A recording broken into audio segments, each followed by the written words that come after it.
A bit of backstory, my husband's brother, we'll call him Tony, is the youngest in their sibling trio. Tony is 29 and got married about 3 years ago. When Tony married his wife, before my now husband and I met, my husband, Larry, did a little prank on Tony's wedding night. Larry got some of that washable car window paint and wrote "just married" on the back and put balloons under a tarp in the bed of the trunk to be lifted. Larry also placed a few boxes of rubbers in the truck to be funny. Flash forward to my husband and I's wedding night. As we were returning to my husband's truck, we noticed Tony did a prank of his own. He covered my husband's truck in pink washable paint, put personal lubricant all over the outside, and stuck feminine hygiene products all over it. He also threw rubbers out of the package inside the truck, threw glitter on both the inside and the outside of the truck, and confetti. My husband and I were outraged. We saw this as going too far and also made my 11-year-old daughter very uncomfortable. Tony didn't see the problem and neither did the family, they all thought it was hilarious. We drove the truck back to the hotel and spent hours cleaning the inside. While we were cleaning, I called Tony and very calmly explained to him that he upset Larry and I and that we had to spend hours cleaning it. I also explained that the wash on the outside of the truck wasn't going to be cheap, to which Tony said, "Use the money I gave you guys for your wedding present for that then." Which angered me more and I hung upon him. I did not cuss at him, nor did I yell. After we spent nearly $50 cleaning the exterior of the truck, I got a very nasty call from Tony in which he called me an idiot, couldn't take a joke, and worst of all, felt bad for my daughter that I had an uptight woman like me as her mother. I didn't say anything back, I just hung up. The next day, I wake up to texts from his family saying that I was too harsh on Tony, that Tony drove 7 hours for our wedding, and he was just getting Larry back for what happened at his wedding. Larry told me that he actually deleted texts that Tony sent me overnight because he was embarrassed by what his brother said. I refuse to talk to Tony, and so does my husband until we get an apology for what he did and said. I apologize to Tony for perhaps being too harsh, which I admit wasn't a genuine apology. But I expected an apology back. Instead, I got more "poor me" from Tony. Larry and Tony's parents texted me saying I need to stop creating drama and step back and think about how this makes Tony feel. But I think my ignoring Tony as valid as what he said before was very hurtful. I've been called an idiot by Tony himself. And I'm wondering if there's something here that I'm missing. Am I the idiot? Everyone's the idiot here but the OP. Husband screws and brother screws. You don't pull pranks of any kind on someone's wedding day. The stress is high enough. And I think your husband might be downplaying a bit everything he did to his brother. He did use the word prank, not decorated. So I think it was more than just decorating he did to his brother's car. It sounds like it was more than just a few balloons and rubbers that he felt the need to reciprocate 3 years later. Everyone's the idiot here. And now it's escalating. Holy crap. You are so not the idiot. I freaking hate glitter. It's a waste product that gets into everything, a plastic contaminant that will never, ever be fully removed from that vehicle. I would cut this idiot out for good if he didn't pay for the most expensive, luxurious, and thorough wash of my vehicle's life. I absolutely understand pranks, but at the end of a good one everyone should be laughing. This was not quid pro quo, this was a nuclear strike. Not the idiot, the feminine hygiene products made me uncomfortable cause that has nothing to do with getting hitched, and the opened rubbers is weird. At least your husband essentially gifted his bro a bunch of expensive conforms for his wedding prank. His brother just created a gross mess, then got pissy, told you to use the gift he gave you to pay for cleaning up his mess, and insulted you and your daughter over it. What a freaking train wreck of a human. I, 27, have a sister, 26, and a brother, 15, who is autistic. When he was 2 he was diagnosed with autism. From that moment on he was my parents' absolute priority. Well, I get it now, 14 years old me did not. It was like I woke up one day and my parents became very different people. Lots of money were spent on various types of therapy, lots of time were dedicated solely to him, lots of special occasions for me, and my sister became second thoughts to my parents. They were not terrible parents, but a lot of the things they did before, like having meals with us every night, picking us from school, became our nanny's responsibilities as my parents were focused on my brother. I resented my brother first and with time my parents. The one positive thing was me and my sister becoming best friends. I left for college when I was 18 and my sister left for the same college the year after. We lived together the whole time.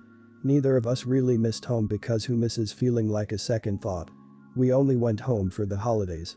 In the summers we did car trips and had a blast. When I was 21 I met my now husband. The three of us, me, sis, and him, became super close. After that, he joined our summer trips. We got married 2 years later and had twins the following year. The kids are now 3. We stopped the trips after the twins were born, but after their first birthday, we decided to go on 3 weeks vacations annually. When they grow up we will make sure to adjust the trip so they can join us. Right after my sister finished college I got a job near our hometown. My sister had no reason to stay where we were so she moved back with us. My husband's parents live close, just 2 hours away, and my parents and my brother still live in our old house 15 minutes away. For the first 2 trips after the twins were born, we left them with my mother-in-law and father-in-law. They are amazing grandparents. Well, this year it clicked to my parents that my girls were obviously not going with us on the trips. They asked who had watched the twins the first 2 times and I explained that my mother-in-law and father-in-law had. They asked to keep them this year and I said no, but thanks for the offer, we appreciate it. They wanted to know why my mother-in-law and father-in-law could have them for long periods of time but they couldn't. I was honest. Said that I do trust them to babysit for short periods as I know they would never neglect the girls in those few hours. But I don't want they to have them for 3 weeks. They need a lot of attention. And so does my brother. And while I don't think they would do anything on purpose I'm afraid they will end up too focused on my brother and temporarily forget the twins need their attention as well. They accused me of hating my brother, I don't, and said that I was a horrible sister. They said I was punishing them for caring for my brother and preventing them from bonding with my girls. My sister and husband agree with me, though. But I fear they are just too close to the situation to judge. Am I the idiot? Not the idiot, you have valid and sensible reasons. Your parents are emotional, but to not have noticed for 2 years your girls were not with you and were obviously somewhere to me just shows what you've said. They are preoccupied with your bro and just unaware. Not a bad thing, but a truth. A truth that you've accepted, and you live your life with that knowledge. They can visit your girls over the trip time, but I agree it is a huge thing to watch twin toddlers for longer than a day. God bless your in-laws, and have a safe and awesome trip. Not the idiot. This is not even up to discussion because even if they were the most loving parents, if you choose that your kids are going to stay with you in-laws it must be respected and not questioned. Having said that, I think your parents haven't realized or are in denial that sadly they both failed both you and your sister. It was not because they are bad people or had ill intentions, but it is the reality. Is there any investigation about neurotypical brothers of neurodiverse children and neglection? I think this is a recurrent phenomenon that should be talked more about. Not the idiot, and this is totally unrelated just out of curiosity, but I am wondering what will happen to your brother when your parents ultimately pass. It sounds like he must have a low-functioning form of autism if your parents are this involved. In my uncle's family, they also have 3 kids, the youngest, now early 30s, is schizophrenic and likely also has some form of autism. I can only imagine how similar their situation was to you and your sister. They have it planned out for their oldest daughter to care for her sister eventually, and I'm not sure how it'll work out. I love my boyfriend to death, but we have reached an impasse. I moved into my current house last year after I got a dog, specifically because I wanted her to have a huge backyard to roam around in. I bought her doggy door, and she loved it. A few months later my boyfriend moved in from his apartment, though he still has the apartment, and was excited about the backyard because he always wanted chickens. He eventually bought 4 chickens, and at first, he kept them in an extra large dog cage, but let them free roam for most of the day. That was until we realized that my dog likes to chew their feathers off. So then the chickens had monitored outside time. Then he decided that that wasn't fair to the chickens and now won't let my dog have free access outside. He keeps her locked in her cage all day when I'm not home, and if she does need to go outside, he makes her put a muzzle on. She can no longer go outside and play with her toys, and my house is way too small for her to have room to play. He's even started scolding me, even when I let her walk around inside without the muzzle inside, because he says if I'm not paying attention she might sneak outside and hurt the chickens. It's starting to piss me off because the backyard was for her. He doesn't even parent on my house. He refuses to make a properly gated area in the yard, even though there's plenty of room. When I remind him that my dog has a right to freedom in my house, he just reminds me on how bad the chickens look after she was done chewing them up. When I suggested him getting rid of the chickens, he says we can't because of all the missing feathers. At this point, I think the only thing I can do is to ask him to leave and take his chickens. I know he lives in an apartment, but at this point, that's his problem. Would I be the idiot if I asked him to move out? Not the idiot. You did kinda bury the lead. The problem here isn't chicken versus dog, it's, no offense, a freeloader dictating to how you conduct yourself and your dog in your home. I can't speak for the rest of your relationship, but if this is a typical example of how he handles disagreements, he sounds cruel and entitled. Sorry if I'm jumping to conclusions, but this sounds like a wake-up call for you. Tell him the chickens go or he goes with them, with zero guilt. Everyone's the idiot here. You let your boyfriend cage your dog when you are not there, can only access the backyard wearing a muzzle, and not play with his toys. What the hell? No one has the dog's or the chicken's interests at heart here.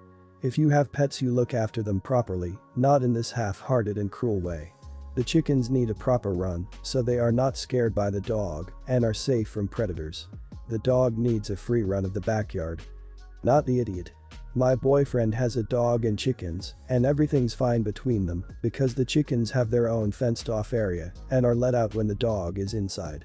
If he wants chickens, he needs to be responsible for all aspects of their care without sacrificing the health and happiness of pre-existing pets.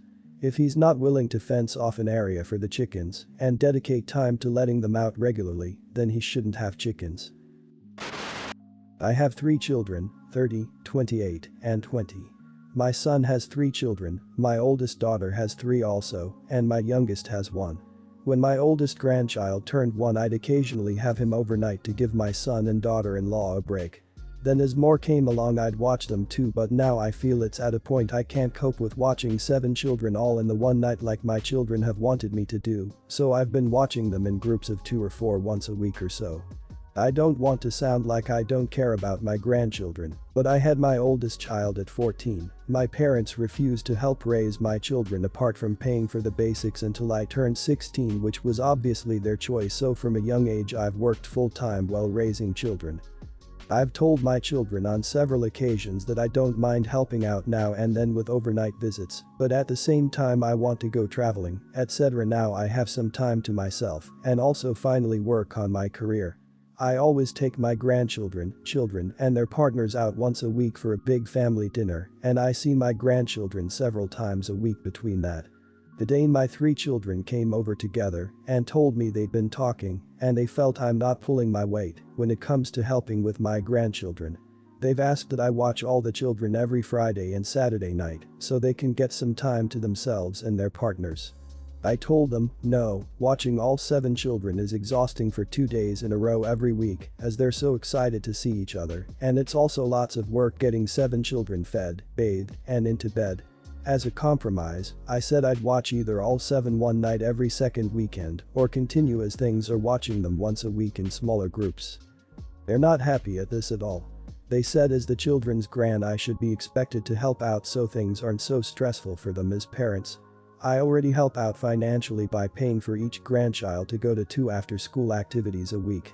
I understand my children are probably stressed from dealing with the kids all day every day through lockdown, and I'm happy to make up for that time by watching them a bit more often for a few months, but am I such a horrible person for not wanting to give up my entire weekend on a weekly basis? They've left me to think it over, but I've told them I won't change my mind. I'll also add that they've all admitted they aren't done having more children, with my son saying they're currently trying for a 4th, so I don't know what they expect me to do as numbers increase. Not the idiot. Holy crap. You're already doing so much above and beyond. Paying for 2 after-school activities for each kid. Watching them weekly for them. Your kid sounds super entitled to your time. Take the time off, they wanted the kids, they need to not be reliant on grandma constantly taking shifts. The grandkids are not your responsibility to parents, and it's not on you if they can't get a night out. I'm also assuming here, but they don't pay you to watch them, do they? Otherwise, they wouldn't have an issue with getting a sitter twice a weekend. Not the idiot. At all. I'm sorry as you sound like a wonderful person, but your children sound super entitled. You're not pulling your weight. What weight? Your job was to raise your children, which you did. You did not force them to have children, they chose to themselves, and raising their own children is their job, not yours. If they want breaks, why don't they ask their partner's parents for help? Or set up a rotation between the three of them to watch each other's children, for example, son watches all the children one Friday, daughter one watch them next Friday, etc. Not the idiot, why are your kids so entitled? Holy crap. If they chose to have children, then it is 100% their responsibility to take care of those children and 0% yours. If you choose to do nice things like helping them financially or watching the grandkids here and there, then that is a gift you're giving them, not something you owe them. There is no pulling your weight, those aren't your kids, not your weight. You need to set healthy boundaries and go on long vacation as soon as COVID allows. Even though she's under 18 for holidays, I always get my daughter a couple of scratchers that I will cash for her. My dad used to do the same for me, and it was fun, even if I didn't win. The only rules I made about them are anything over $100 goes into a savings account for when she's older. I decided to give my stepdaughter some lottery tickets too. I had asked my wife about it beforehand, and she was going to have the same rules with the money, except she would be the one to hold on to anything over $100 for her daughter, since we keep our finances mostly separate. My stepdaughter scratched hers and won $10. My daughter scratched hers and won $300. So I cashed them in and gave my daughter $100 and my stepdaughter the $10. My stepdaughter was disappointed, and my wife thinks I should have split up the money evenly, so each of the girls got at least $55 to spend and $100 to save, since the ticket and money were technically mine legally. I don't think splitting up my daughter's money would have been fair to her. I certainly wouldn't have made my stepdaughter to give mine any of her winnings if she won more. Edit. Messed up on math. After taking out the $200 and splitting it up, they would get $55 spent. Edit 2. I am not keeping any of the money for myself. The $200 I didn't give my daughter went into her savings account that she can use when she's older. Edit 3. They're $1 scratchers. The grand prize is under $1,000. So no need to worry about one of them winning thousands or millions. Edit 4. The scratchers were a small side present. They both got lots of other presents too, more suited to their interests. Not the idiot, it's not a life-changing $100,000 winning. My family always does some lottery tickets in the stocking. And somehow, honestly no foul play, just luck, my grandma or dad always win big, $50, $100, and my brother and I always get like $3. Both girls had an equal chance of getting the winning ticket. If one daughter had won $100,000 or $10 million, that would have changed the course of their life, then yes, there should be some sharing. But over $300? No. Your daughter won it fair and square. Not the idiot, my parents did this with us growing up. Always a fun exchange. My idiot brother, my brother is an idiot, but I love him, won $1,000 on his. My youngest brother won $500 and I didn't win crap, but we had fun with it. The next year none of us won, and the following year I won and they didn't. They put the winnings into our savings account minus some money to spend, what we spent it on was up to us. To be honest, I'm glad they didn't make any of us split it would have taken away from the gift they got us. How old are they? It's understandable to split things up if they're little kids, but teenagers can handle it. It was the luck of the draw. Either way, I'm leaning towards no idiots here. It's not wrong to think your daughter should keep it, but I don't think your wife is wrong and wanted things to be even. Since you didn't say from the start we'll be splitting the money, then it'd be unfair to do it now. You could make that a new rule for the future, so this doesn't happen again.